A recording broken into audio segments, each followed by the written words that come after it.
Croyez-moi, la France entière va regarder le retour d'Alain Chabat avec Astérix.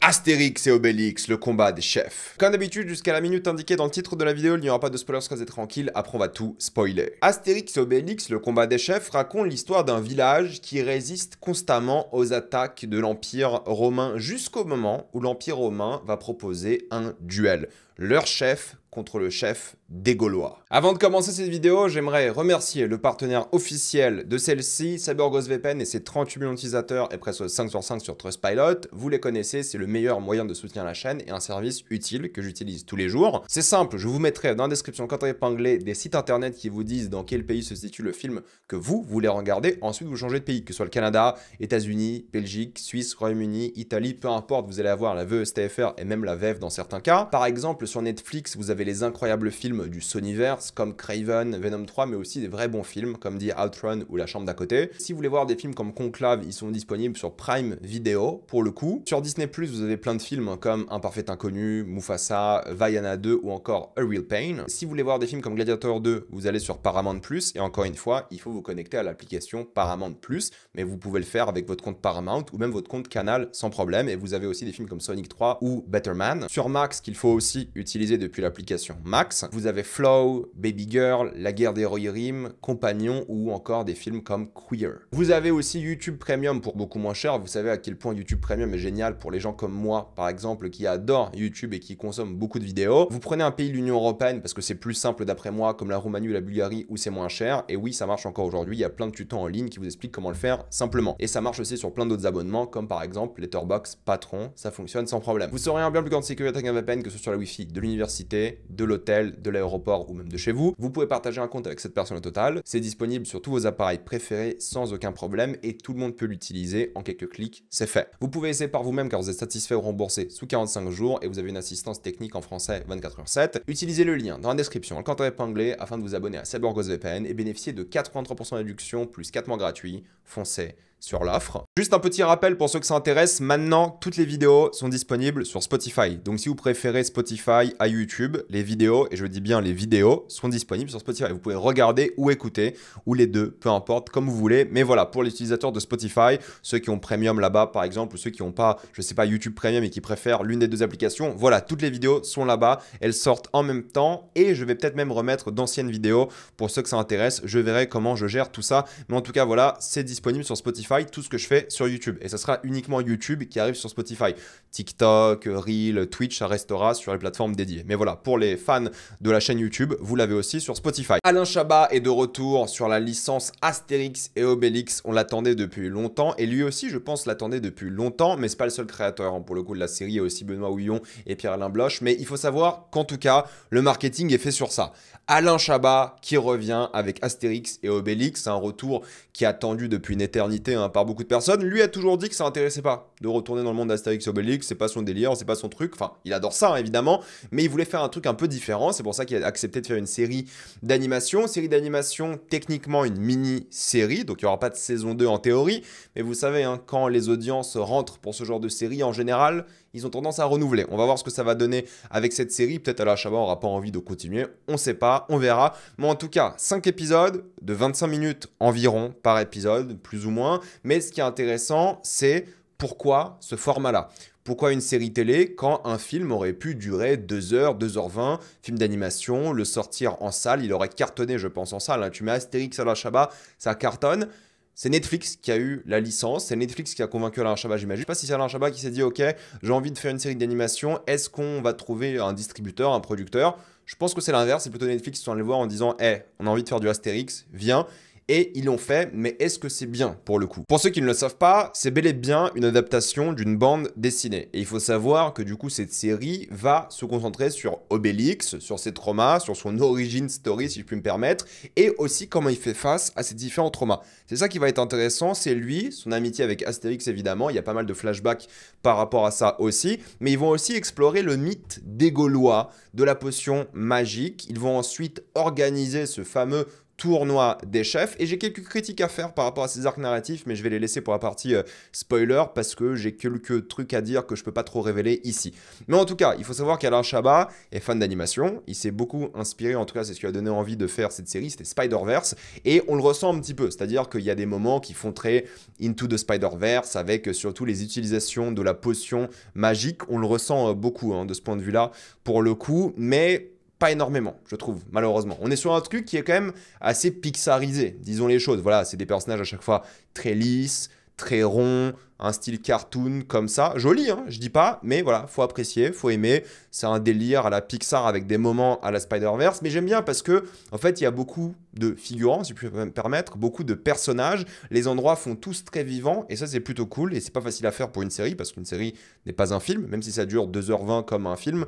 C'est pas le même budget, c'est pas même le même temps de travail, des choses comme ça. Mais c'est cool de l'avoir rendu vivant de tous les points de vue. C'est très coloré aussi, je trouve, ce qui est vraiment bien. Il y a pas mal de passages en BD, comme ça, on va dire, surtout sur l'action, quasiment que sur l'action, mais pas que, et c'est parmi les passages les plus intéressants, les plus inventifs, les plus originaux. Il n'y a pas que ça malheureusement, je pense qu'ils n'ont pas assez assumé ce côté-là. Après, je peux comprendre que ce soit compliqué à faire, des choses comme ça, mais il devrait en avoir plus, des moments comme ça, chose qu'il n'y a pas. Ils n'ont pas assumé le côté stylisé de l'œuvre à fond, et ils ne jouent pas assez sur le côté BD, ce qui est un peu dommage, mais je veux dire, il y a du budget, ça se ressent, il y a un money shot au début de la série avec cette fameuse scène en plan séquence, entre guillemets, parce que bon, voilà, c'est de l'animation, hein, donc ça reste un plan séquence, mais pas avec les contraintes du live action, et il est aussi très bien coloré, beaucoup de personnages, pas mal d'actions, ça se voit qu'ils ont mis le budget pour attirer les gens vers la série dès le début, je veux dire, ça c'est la minute numéro 2, quoi. Donc ils sont à fond sur ça, et j'aime bien l'énergie pop-rock, pour le coup, qui se dégage de l'œuvre de manière générale,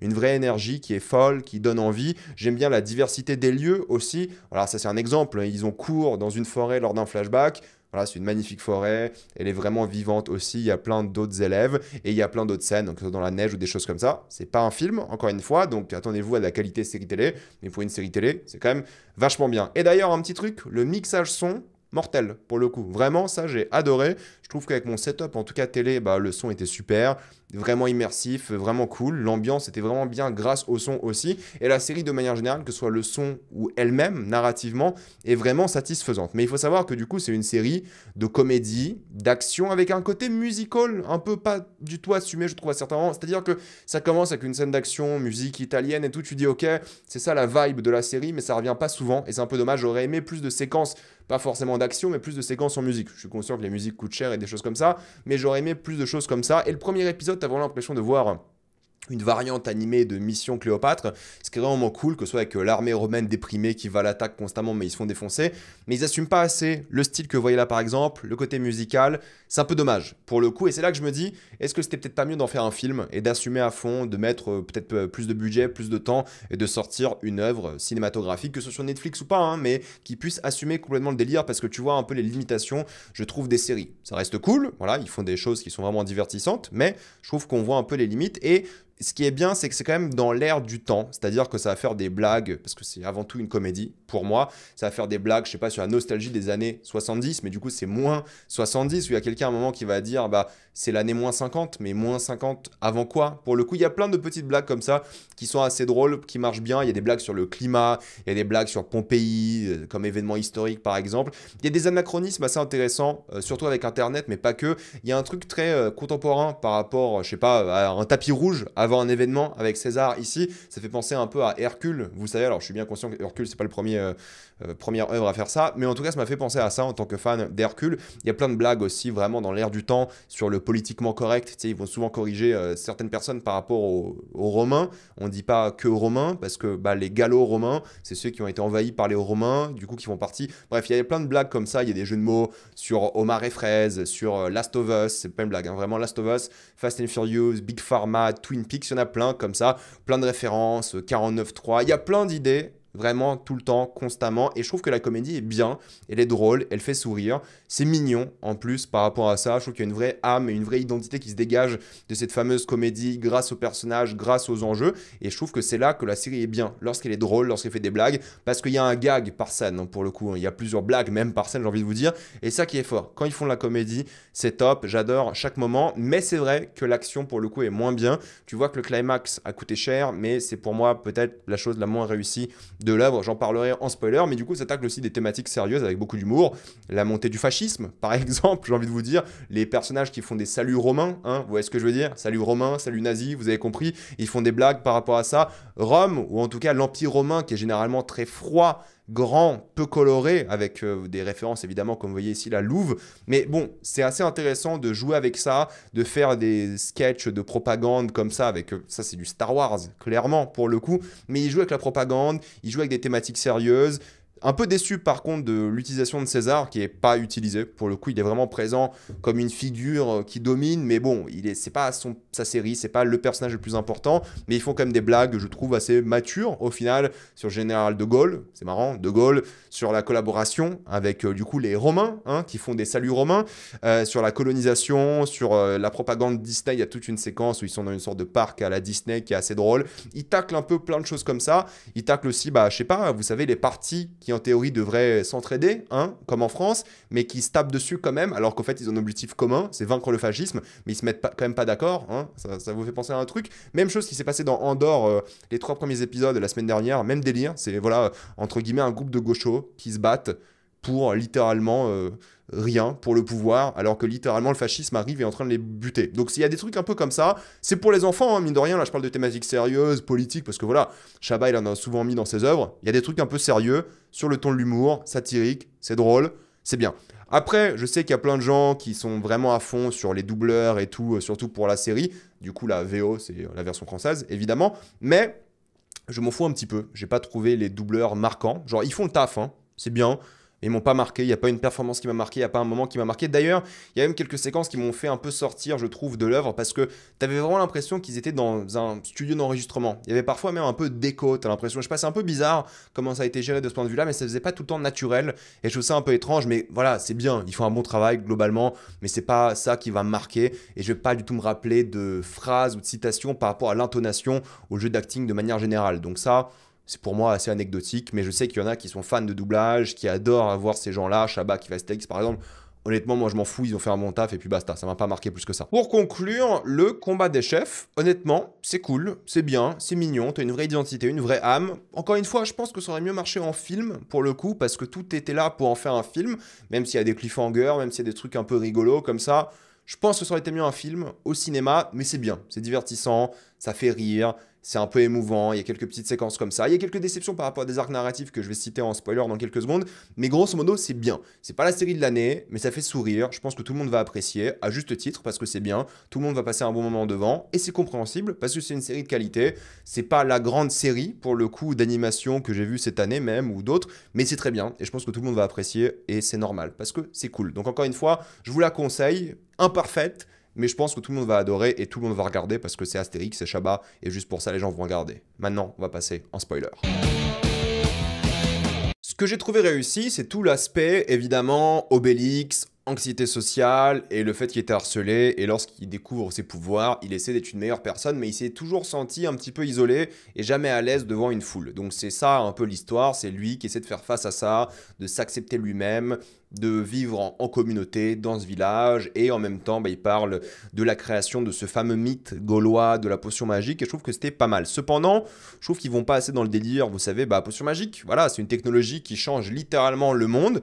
Sans la potion magique, c'est un village complètement différent, des gens complètement différents, et ils l'utilisent pas assez bien d'après moi. C'est-à-dire qu'en réalité, ce qui aurait été intéressant, et je suis bien conscient que c'est adapté d'une BD, hein, mais ça serait de voir ces gens-là sans potion magique. Et vous dites, bah si, Red, je veux dire, l'histoire c'est ça. Ils peuvent plus faire de potion magique, mais ils font rien, en fait. C'est ça qui est dommage, c'est que sans potion magique, ils font rien. On les voit pas être de meilleures personnes, lutter contre l'Empire romain sans potion magique. En fait, le bif, entre guillemets, c'est entre eux deux, entre Astérix et du coup Obélix. C'est lui qui doit assumer d'être un leader, entre guillemets, mais juste pour faire un combat. Et je trouve que leur amitié est mignonne au final, mais c'est pas le cœur émotionnel de l'œuvre. Je pense qu'ils auraient plus dû jouer sur l'émotion entre les deux, parce que oui, ils sont potes, c'est sympa, il y a des flashbacks et tout, mais jamais j'ai été ému, jamais j'ai trouvé ça adorable. Je trouve qu'il y a trop d'intrigues. Tu sais, ils auraient dû se focus d'un côté sur Obélix, son anxiété, leur amitié et comment Astérix l'aide justement à combattre cette anxiété. Il y a des disputes et tout, hein, mais je trouve que c'est un peu faible de ce point de vue-là. Et en même temps, le tournoi des chefs, mais je trouve que là, ça va un peu dans tous les sens et c'est un peu dommage. Je pense qu'il manque un épisode, pour le coup. Si on voulait vraiment mieux développer ça, ou supprimer quelques intrigues, les mettre de côté, ou juste rajouter un épisode pour plus développer ça, parce qu'à la fin, je n'étais pas ému. C'est ça qui est dommage. Je n'étais pas ému. Oui, il y a un bon build-up par rapport au tournoi des chefs, hein. Il y a pas mal de scènes par rapport à ça, il y a une toute nouvelle zone, ce parc Disney presque qui est montré. Bon, pas fan du choix de musique, hein, Turn Down for What, qui est d'après moi pas ouf pour cette séquence-là. L'entrée d'Obélix, confiant, mais le track le fait perdre, je trouve que c'est une bonne idée, parce que tu y croyais hein, qu'il allait arriver. Mais globalement, à cause de cet enjeu narratif qui d'après moi n'était pas assez émouvant, le climax, je m'en foutais un petit peu, honnêtement, pour le coup, parce que c'est pas mauvais, hein, d'un point de vue visuel, c'est peut-être même la plus belle séquence de l'œuvre, mais vu que je n'étais pas assez investi émotionnellement par rapport au personnage, par rapport à Astérix, Obélix, au fait, tout le monde, je m'en foutais un petit peu, et ça qui était dommage. Oui, il y a des références drôles comme le Avengers Rassemblement, la séquence est jolie avec les flammes et tout, aucun doute là-dessus, mais vu que les conflits entre les personnages n'étaient pas assez touchants pour moi, bah, j'ai regardé cette séquence de manière assez banale, tu vois, je m'en foutais un petit peu. J'aurais aimé voir plus d'Astérix et Obélix et à la fin vraiment être ému, ressentir un truc, être vraiment touché par la série, mais c'était pas vraiment le cas et c'est un peu dommage. Je veux dire, il y a des idées cool, hein, que ça se finisse comme ça avec des sortes de lampions slash feux d'artifice, disons. Je trouve que c'est vachement bien, c'est une bonne idée et je trouve que la relation entre César et sa mère est bien pour le coup. Là, il y avait un peu d'émotion, simple, efficace, mais c'est joli et je trouve que c'était bien, même si César est pas beaucoup présent. Sa mère laisse une sorte de trace émotionnelle intéressante, mais c'est vrai que je suis déçu par les arcs narratifs qui auraient dû être plus touchants et ils n'ont pas assez assumé, et pour moi c'est un peu dommage ça pour le coup, mais il y a plein de choses que j'ai aimé, hein. Je veux dire la blague sur la mosaïque qui dure 2 plombes, super drôle pour le coup, rien à dire, c'est génial, c'est tellement inspiré, et c'est top. De ce point de vue-là, il y a plein de trucs que j'aime aussi, comme la fameuse psy qui n'était pas assez utilisée, tu vois. Ils ont des problèmes hein, psychologiques, ces personnages-là, mais c'est pas assez utilisé ce côté psy. Elle se prend un menhir et du coup elle perd la boule, comme du coup l'autre, mais c'est pas assez utilisé. Pourtant c'est génial, c'est une goffe, parce que c'est une Wheezy Goff, en théorie, donc c'est trop cool cette idée. Mais un peu déçu parce qu'il n'est pas vraiment utile ou utilisé de manière générale. Il y a des trucs comme ça où je me dis, bah en fait, tu fais une série sur la psychologie des personnages, mais ça va pas au bout. Et c'est un peu dommage. Je veux dire, même si c'est pour les enfants, tu peux mettre de l'émotion, un peu plus d'enjeux personnels. Il n'y a pas vraiment de conflit entre Astérix et Obélix, sauf quelques scènes où ils s'embrouillent, mais c'est pas assez pour moi. C'est trop peu, trop bref. Et c'est ça qui est un peu dommage. Mais bon, voilà, ça reste bien, hein, me prenez pas là-dessus, hein, j'ai bien aimé. Il y a des blagues que j'ai adorées, hein, comme la blague sur Netflix, parce qu'en vrai, tu y penses même pas. Tu dis Astérix, Obélix, Netflix, ah oui c'est vrai, et du coup bah ouais c'est une bonne blague, il y en a plein des blagues que j'ai aimées, je les ai pas toutes faites ici en partie spoiler, et il y a un cours à la fin qui est mignon aussi, qu'il faut regarder après le générique.